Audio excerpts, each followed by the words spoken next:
Latinoamérica es una región compleja, cargada de historia precolombina. Somos el pulmón del mundo, la cuna del boom literario y el realismo mágico. Hemos visto el surgimiento y caída de incontables presidentes, dictadores, generales y mártires, las influencias desde gringo capitalistas hasta ruso comunistas y una larga historia de figuras políticas que han definido y moldeado la región. En el poder es una miniserie No pasa nada, en donde profundizamos en las historias de líderes latinoamericanos y su ascenso al poder en la actualidad. Hoy, América Latina vive una nueva era política, una era marcada por un cambio radical en la que el romanticismo por los partidos tradicionales se ha apagado y las poblaciones están dispuestas a poner su fe en el outsider para dar una especie de cambio en el rumbo de su país. Y es por eso que en esta segunda temporada miramos hacia esas naciones que están liderando este cambio, y esta semana hablamos del muy polémico presidente de Perú, Pedro Castillo.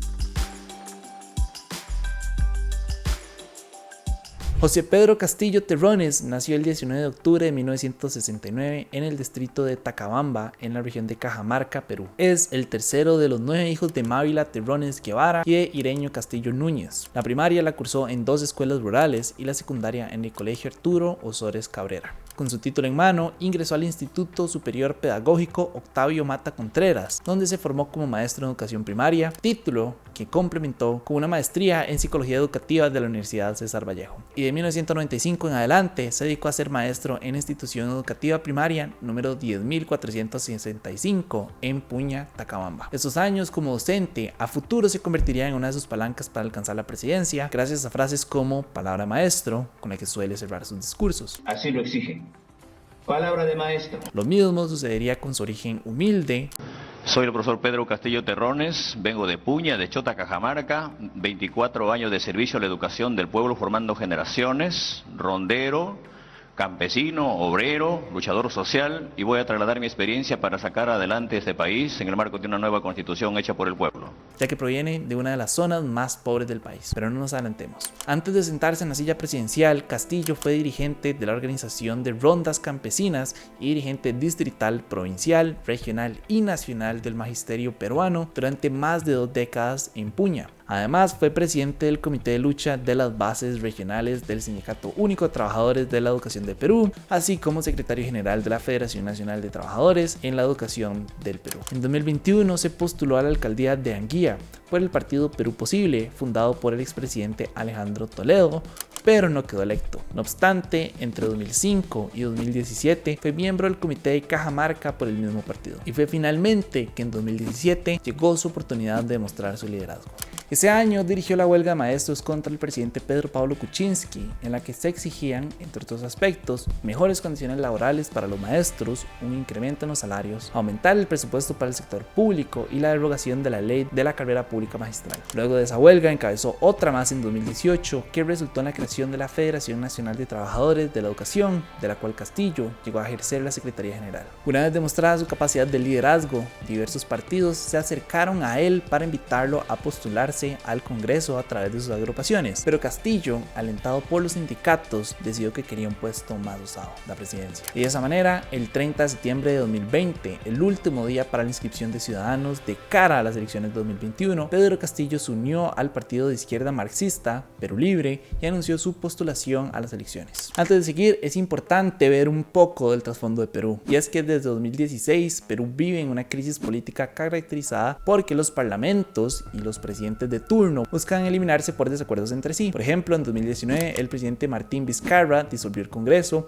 y convocó elecciones legislativas, pero en 2020 el nuevo Congreso lo removió. Luego de Vizcarra vino Manuel Merino, duró menos de una semana y renunció por una serie de marchas. Tu PNP se lo he llevado, voy a seguir siendo contigo, Merino, hasta que te largues. Esto es lo que no tú.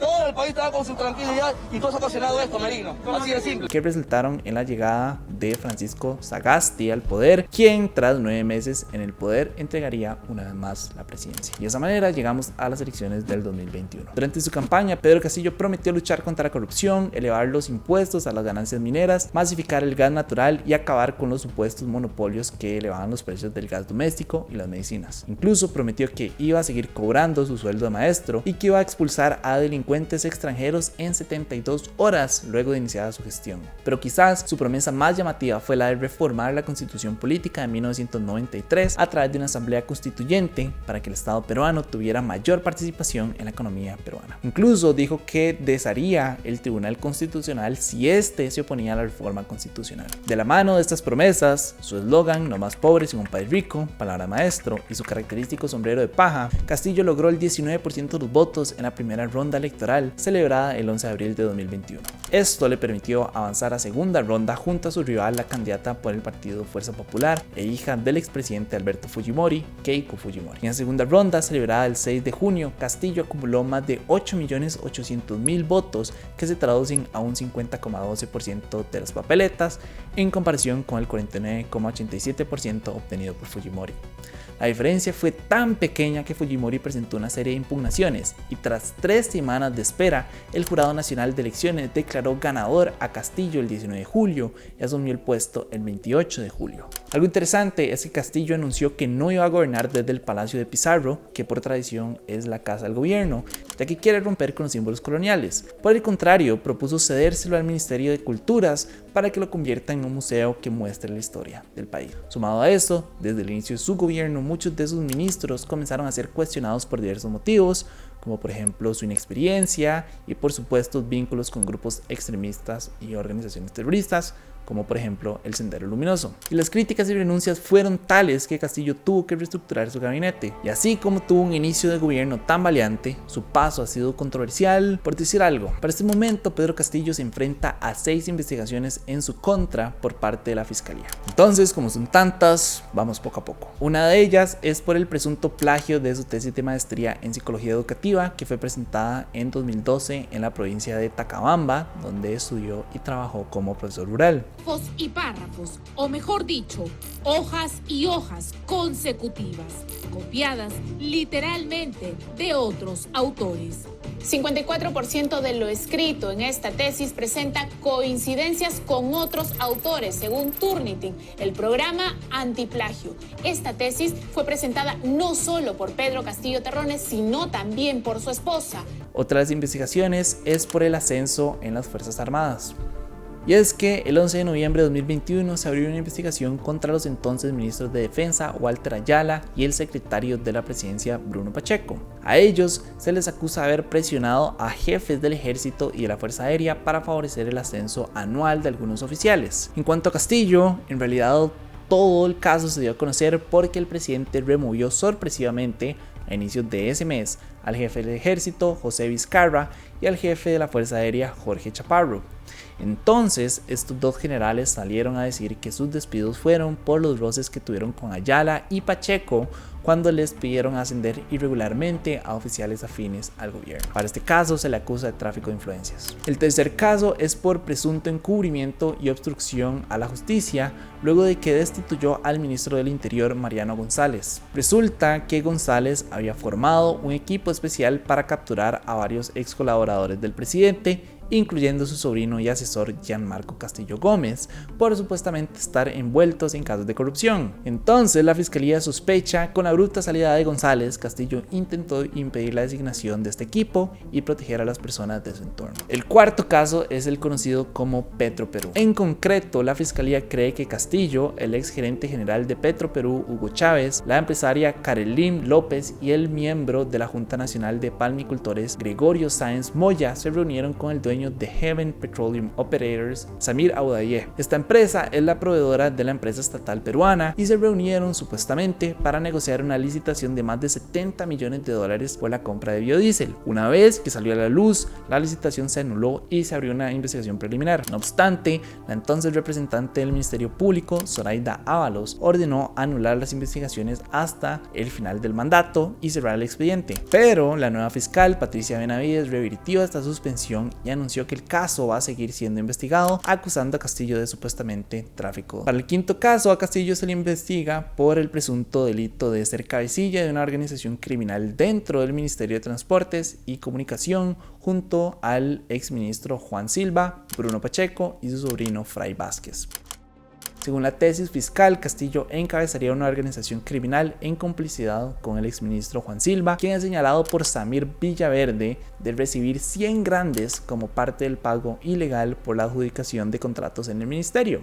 Para la fiscalía, el mandatario estaría envuelto en estos presuntos actos de corrupción en el ministerio al ser mencionado en los audios de Samir Villaverde como la persona que intercede en dichas adjudicaciones por medio de su sobrino. Y la más reciente investigación se parece a la anterior y se abrió en agosto de este 2022 y es en contra de Castillo y el exministro de Vivienda General Alvarado por presunta corrupción en la adjudicación de obras públicas. Para explicarles mejor, se trata de una serie de obras adjudicadas en las provincias de Chota, Cajamarca y Cajatambo, Lima. No solo se acusó a Castillo, sino que también se detuvo a Jennifer Paredes, cuñada del presidente, los hermanos empresarios Hugo y Angie Espino y el alcalde de Angía, José Nenil Medina. Según la fiscalía, ellos forman parte de una red de corrupción y lavado de activos dirigida por el presidente Castillo para ofrecer y adjudicar irregularmente obras de saneamiento. En este caso, se acusa a Castillo por el presunto delito contra la tranquilidad pública en la modalidad de organización criminal. De hecho, para este caso se allanaron las municipalidades de Angía y Cajatambo, el Palacio de Gobierno y la Casa Castillo. Este allanamiento en realidad tuvo consecuencias,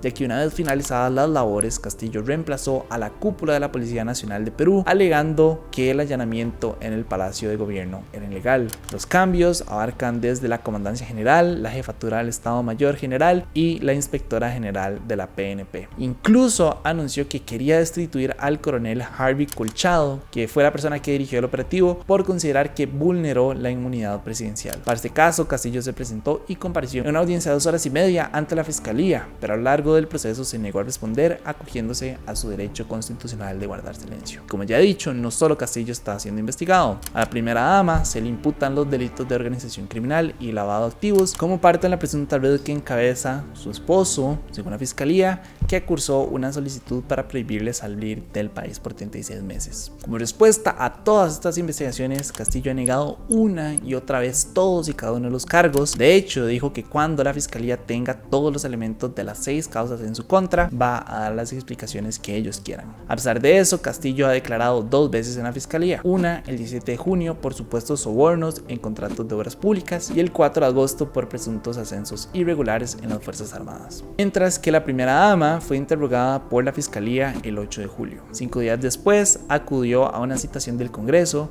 pero se negó a responder las preguntas por recomendación de su abogado. Por su parte, Paredes, la cuñada de Castillo, cumple 30 meses de prisión preventiva en la penal de mujeres de Chorrillos, al sur de Lima, por integrar la supuesta organización criminal liderada por Castillo. Y si las investigaciones no fueran suficientes, por destituciones y renuncias, Castillo ha tenido al menos 60 ministros en menos de un año y cuenta con una desaprobación del 70%. Además, ha sobrevivido a 2 intentos de destitución por incapacidad moral, impulsados por un sector del Congreso descontento desde el inicio de su mandato. La única razón por la que se ha salvado es por la fragmentación dentro del Congreso. La realidad es que, y para el disgusto de muchos, el mandato de Castillo se extiende hasta el 2026 y al tener inmunidad presidencial, en realidad no puede ser llevado ante los tribunales. Entonces, solo la unión del Congreso será la encargada de determinar si Castillo sufre el mismo desenlace prematuro que una larga fila de presidentes de Perú ha habido, o si por el contrario, será la Fiscalía la encargada de llevarlo ante los tribunales al final de su mandato.